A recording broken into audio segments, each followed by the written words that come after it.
This could prove to be a defining week for Boris Johnson, his government and the Conservative Party.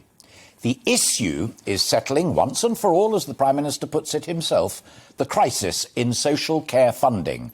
It was in his 2019 manifesto and in his Steps of Downing Street speech when he took office.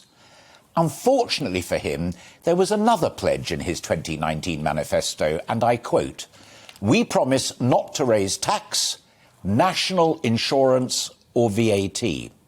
Now, there's a continuing debate at the highest levels of government involving the Prime Minister, his Chancellor of the Exchequer and his Health and Care Secretary over whether there should be a 1%, 1.5% or even 2% rise in national insurance to fund care and also help the NHS clear that post-coronavirus waiting list crisis.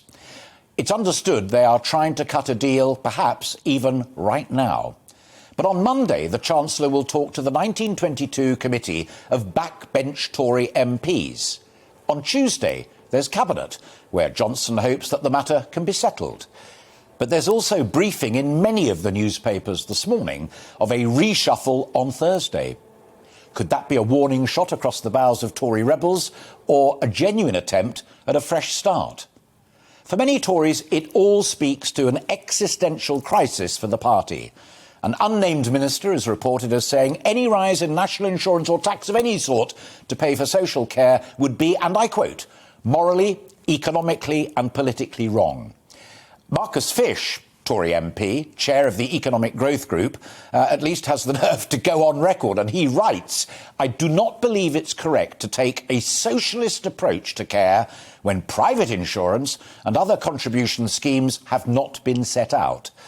Former Minister Steve Baker says, and I quote, "We need a fundamental review of what the state does and how it's funded." So, in short, the charge sheet against the Prime Minister is that he is a promise-breaking, tax-raising, big state Tory.